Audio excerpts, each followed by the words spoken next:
안녕하세요. 생활 속 톡톡 튀는 경제방송인 김태남의 궁죽통에 오신 걸 환영합니다. 김태남의 궁죽통에서는 우리 애청자들의 경제적인 문제를 함께 해결해 나가려고 합니다. 매일 날마다 나오는 경제 뉴스를 이제는 좀 제대로 해석해서 가정경제를 흑자로 만드는 데 도움이 되고자 하니까요. 많은 구독, 좋아요 눌러주시기 바랍니다. 바로 주제로 들어가 보도록 하겠습니다. 오늘은 FP저널에 정재기 CFP가 기고한 내용을 좀 소개해 드리려고 하는데요. 뭐냐면은 2019년에는 새해부터 달라지는 보험들이 많이 있습니다. 그 바로 새해부터 달라지는 보험에 대한 이야기 소개해 드려보도록 하겠습니다. 아무래도 이것은 우리들 보험 소비자에게 영향을 미치는 내용이기 때문에 잘 알아두는 게 당연히 좋겠죠. 보험은 중복가입돼 있는 분들이 꽤 많습니다. 쓸데없이 지출을 중과해서 더 하고 있다는 거죠. 따라서 나한테 필요한 게 뭔지, 그리고 주변에서 소개를 받았을 때 어떤 것들이 도움이 되는지, 어떤 것들이 보험료가 좀 저렴한지, 그러면서도 적당한 또는 적절한 보장을 받고 있는지 그 내용을 한번 살펴보도록 하겠습니다. 첫 번째가요. 남성의 평균 수명이 늘어났습니다. 그리고 여성 평균 수명이 늘어났습니다. 바로 이게 보험료에 영향을 미친다는 부분 모르셨죠? 그렇기 때문에 그 내용이 어떻게 되고 있는지 좀 소개를 좀 드릴까 합니다. 아무래도 보험 상품은 수많은 통계와 확률의 산물인데요. 그 중에서도 사망률이라는 것은 영향이 큽니다. 우리나라 보험개발원 그리고 생명보험업계는 1989년부터 경험 생명표를 주기적으로 갱신을 해오고 있는데요. 1989년부터 해왔던 이 부분들, 우리 보험 소비자에게는 큰 영향을 미칩니다. 경험 생명표는 보험 상품을 가입한 소비자의 생존과 사망을 집계해서 보험료 산출을 어떻게 할 것인가, 바로 성별, 연령별 사망률을 계산해 놓은 건데요. 연령별로 얼마나 생존하고 사망하는지를 알 수가 있게 되는 겁니다. 물론 평균이죠. 최근에 보험개발원은 새롭게 바뀐 경험 생명표와 관련된 내용을 전체 생명보험사에 전달을 했는데요. 현행 경험 생명표의 평균 수명은 남자가 81.4세입니다. 여성은 86.7세죠. 그런데 얼마나 더 늘어났을까요? 당연히 늘어났겠죠. 의료 발달하고 잘 먹고 하니까요. 2019년 4월부터 적용될 건데요. 새 경험 생명표의 평균 수명은 남자는 2.1세가 늘어난 83.5세가 됐고요. 여성은 1.8세가 늘어난 88.5세입니다. 어마어마하죠, 이제? 남자는 이제 84세 정도, 약 84세가 평균 수명이고, 여성은 89세에서 90세가 평균 수명인 겁니다. 평균이라는 것은 훨씬 더 많이 사는 사람들이 있다는 것을 뜻하는 것이겠죠. 어렸을 때 너무 많은 사람들이 또 사망하기도 하기 때문인데요. 두 번째는 이러한 새로운 경험 생명표를 적용으로 해서 종신보험료는 낮아지고요. 연금 액수는 줄어들게 될 겁니다. 그게 어떻게 되는 내용인지 다시 한번 좀 살펴볼게요. 바로 새로운 경험 생명표가 적용이 되면은 4월부터 종신보험료가 내려가겠죠. 왜? 오래 사니까. 그러니까 사망하는 그 연도가 2.1년, 남자는 2.1년, 여성은 1.8년이 늘어났으니까 사망을 더 늦게 하는 거죠. 그럼 보험회사 입장에서는 돈이 더 느리게 나가는 거죠. 당연히 종신보험료와 같은 사망보장을 하는 상품의 보험료는 내려갈 가능성이 당연히 클 수밖에 없습니다. 그만큼 사망률이 낮아지기 때문인데요. 최근에 기준금리 인상으로 인해서 예정이율이 올라간다면 보험료 인하폭은 더 커질 겁니다. 예정이율이라는 게 뭐냐면 보험회사가 보험 소비자로부터 받은 보험료를 운영하면서 거둘 수 있는 예상 수익입니다. 그러니까 기준금리가 올라갔다는 얘기는 예금금리가 더 올라가고 채권금리는 더 올라가고, 물론 채권 가격은 떨어지겠지만 금리는 올라가기 때문에 운영하는 수익은 더 크게 거둘 수가 있다는 것이죠. 그로 인해서 수익을 더 크게 보험료로 거두니까 보험료는 오히려 더 내려가겠죠. 즉 사망률도 내려가고, 즉 사망을 늦게 하게 되고 수익률도 더 커지니까 보험료는 이중으로 내려갈 가능성이 높은 거죠. 경험생명보 개정으로 인해서 가입자의 평균 수명이 늘어나면 그만큼 보험 소비자로부터 받은 보험료를 운영할 수 있는 기간이 늘어나게 되는 거고요. 예정이율이 높아지면 보험회사 입장에서는 더 높은 수익을 올릴 수 있기 때문에 보험 소비자로부터 받은 보험료를 적게 받아도 되는 것이죠. 반면에 연금보험은요, 안 좋겠죠. 평균 수명이 늘어나면 지급해야 되는 연금액은 같지만 기간이 늘어나잖아요. 그러니까 연금 액수가 줄어들겠죠. 바로 보험회사의 연금 지급 부담이 함께 늘어나기 때문에 같은 보험료를 내고도 연금 액수가 줄어들게 될 겁니다. 세 번째로는 실손보험 손해사정사를 그 보험 소비자가 직접 선임 가능합니다. 자, 보험금 지급 둘러싸고 분쟁들이 많이 발생하고 있습니다. 그동안은 보험사가 보험 소비자를 희롱했거든요. 장난치고 자기네들한테 유리한 쪽으로만 했는데, 이러한 보험 소비자와 보험회사 사이에 분쟁이 늘어나고 있습니다.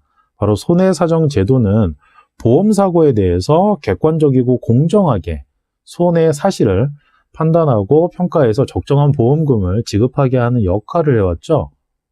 이를 위해서 보험사는 전문 손해사정사를 직접 고용하거나 외부 위탁해서 업무를 처리하기도 했습니다. 하지만 여기서 문제가 발생했어요. 보험회사의 손해사정 관행이 보험금 지급을 거절하거나 삭감하는 수단으로만 사실 썼거든요. 이건 사실입니다. 삼성생명이나 등등 이런 보험사들은 손해사정사를 왜 썼냐? 보험금 지급을 웬만하면 하지 않으려고 사실 손해사정을 했습니다. 아주 나쁜 놈들이죠. 그래서 금융당국은 이런 문제점을 보고서 개선하기 위해서 보험 소비자의 손해사정사 직접 선임권을 강화하기로 한 겁니다. 지금도 보험 소비자가 손해사정사를 직접 선임할 수는 있지만 보험사의 동의를 받아야 하는 것과 같은 요건이 까다로워서 실질적인 기대를 하기는 어려웠습니다. 금융당국은 보험사가 명확한 기준을 만들어서 보험사의 손해사정 선임 의사에 대한 동의 여부를 판단하도록 하는데요. 보험 소비자의 손해사정사 직접 선임을 명확한 이유 없이 반대하지 못하도록 한 겁니다. 소비자 입장에서는 보험사의 동의를 받아야 가능했던 일이 보험사가 명확한 이유 없이는 반대할 수 없도록 바뀐 거라서 보험 소비자에게 좀 더 유리하죠. 특히 실손 의료보험의 경우에는 많은 문제점들이 있었습니다. 그런데 보험 소비자의 손해사정사 선임권이 더 강하게 적용이 되고요.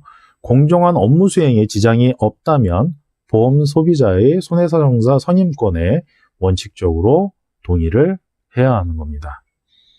금융당국은 보험사가 동의를 거부할 수 있는 사례를 보험사 소비자가 선임한 손해사정사가 적합한 자격을 보유하고 있지 않은 경우로 한정을 했거든요. 만약에 보험사가 보험 소비자의 손해사정 선임 의사에 동의하지 않는 경우에는 소비자에게 해당 사유를 설명해야 하는 의무조항도 추가를 했습니다. 보험 소비자의 선임 요청에 동의하는 경우에는 손해사정 비용은 보험사가 부담을 하기 때문에 보험 소비자는 비용을 부담하지 않아도 되는 것이죠. 따라서 금융당국은 2019년 2분기 중에 손해사정사 선임권 강화 방안이 시행이 될 수 있도록 관련 규정과 자율규제 방안을 마련할 예정이라고 합니다. 네 번째는 보험사고 정보 시스템 ICPS인데요. 신용정보원에서 통합 관리하도록 한 겁니다. 2018년 12월 10일부터 보험사고 정보 시스템 ICPS가 보험개발원에서 한국신용정보원으로 이관이 됐습니다. 2019년 1월부터는요. 이렇게 신용정보원에서만 ICPS 조회가 가능하고요. 이러한 ICPS 보험가입자의 보험금 청구 이력을 근거로 해서 사고 일시라든가 사고 내용, 치료 이력을 모아둔 일정의 데이터베이스입니다. 보험회사는 보험계약을 인수하거나 보험금을 지급할 때 이것을 참조해서 사용하게 되죠. 그러다 보니까 당연히 민감한 개인정보가 포함되어 있죠. 그만큼 보험 소비자의 정보 제공 동의를 거쳐서 정해진 절차에 따라서 보험사의 인수심사 관련 직원과 같은 일부만 열람을 할 수 있게 하고 있습니다. 하지만 일부 손해보험사가 보험 소비자의 동의 없이 ICPS를 통해서 보험 소비자의 보험금 청구 이력을 조회하거나 정보 제공 대상자에 해당하지 않는 설계사에게 관련 정보를 유출해서 개인정보 남용 논란이 일기도 했습니다. 앞으로 신용정보원이 통합 관리하게 되면 고객정보 보안이 한층 강화될 것으로 기대를 해보고 있고요. 다만 신용정보원으로 ICPS가 이관이 되면 보험 사기 적발에 어려움이 있을 거라는 우려는 있습니다. 민감한 건데요. 5번째로 실손 의료보험 갱신이 조만간 대거 도래합니다. 이로 인해서 유지할 것인지 해지할 건지 그 다음에 교체할 건지 이런 문의가 급증할 것으로 보이는데요. 좀 이 내용을 한번 보죠. 실손 의료보험자는 가입자가 3천만 명이 넘습니다. 많은 분들이 가입한 보험 상품인데요. 2013년 3월을 끝으로 해서 3년 갱신 100세 만기 실손 의료보험은 시장에서 사라졌었죠.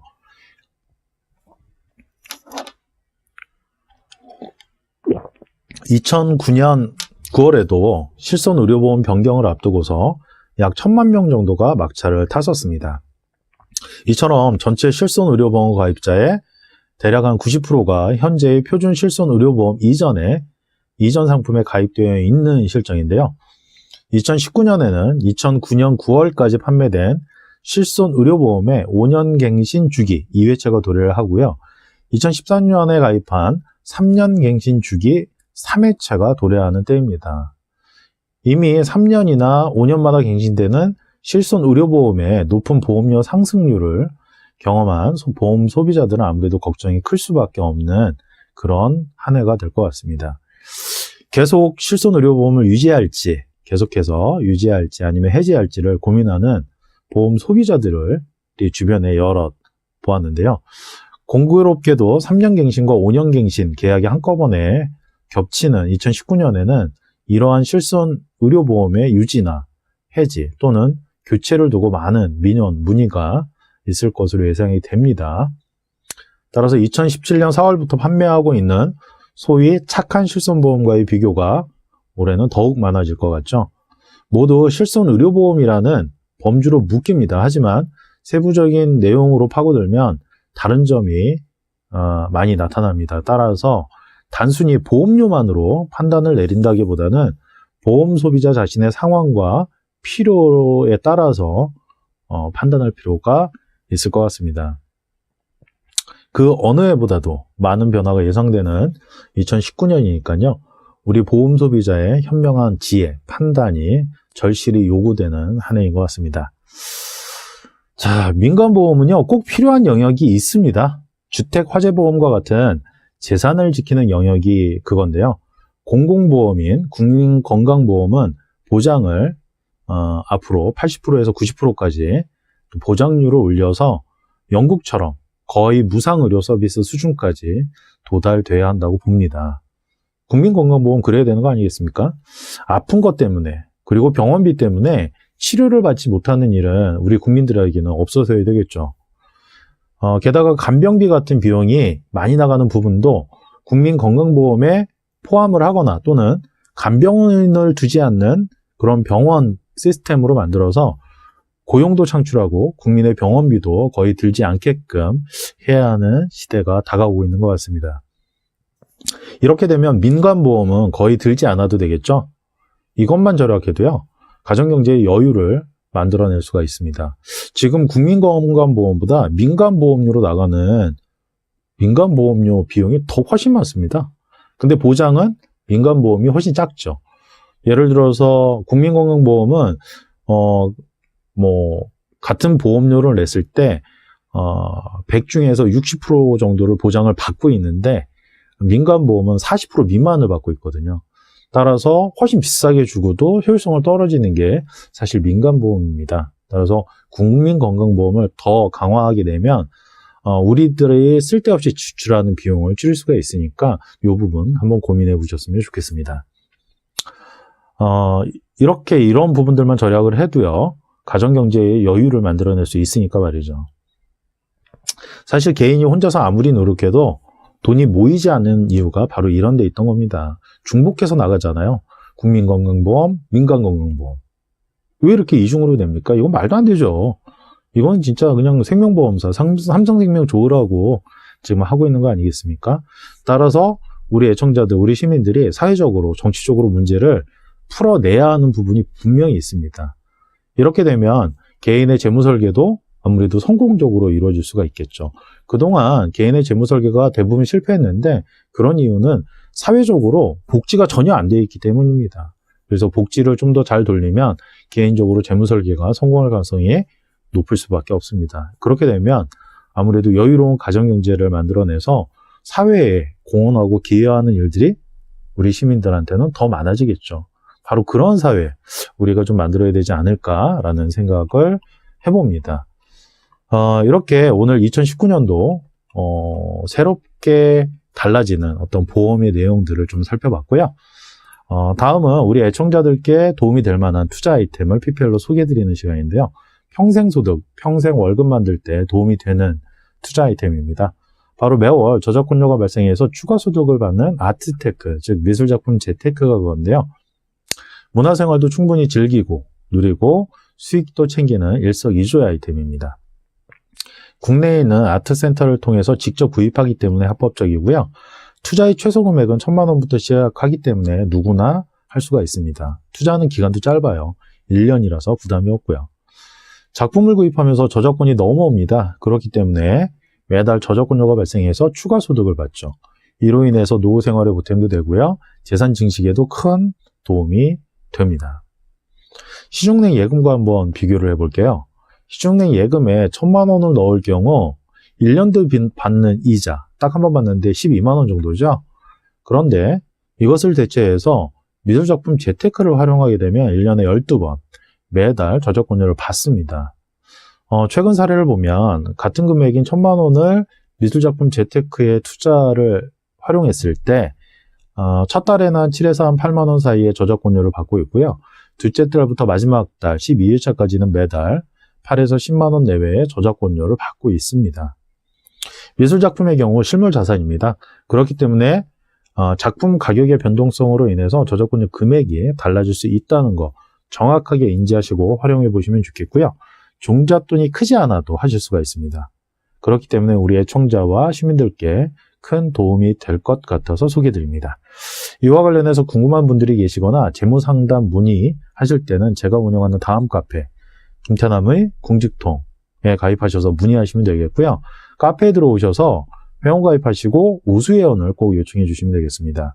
우수회원이 되셔야만 국내 투자상품 소개란 들어갈 수가 있고 문의도 남기실 수가 있습니다. 그리고 다음 카페에 연락처가 있습니다. 연락처를 통해서 문의하실 때는 반드시 문자로 문의를 해주시고요. 여기서도 연락처를 말씀드리자면 010-2732-0233입니다. 문의를 문자로 남기실 때는 성함, 현재 상황, 그리고 저축과 투자의 비중을 어떻게 하고 싶은지를 적어서 보내주시면 양질의 상담 진행이 가능하니까요. 많은 문의해 주시기 바랍니다. 자, 오늘 방송 어떠셨나요? 유익하셨다면 구독과 좋아요 많이 눌러주시고요. 다음 시간에 더 좋은 내용, 더 알찬 내용 준비해서 찾아오겠습니다. 오늘은 여기까지입니다. 이만 안녕.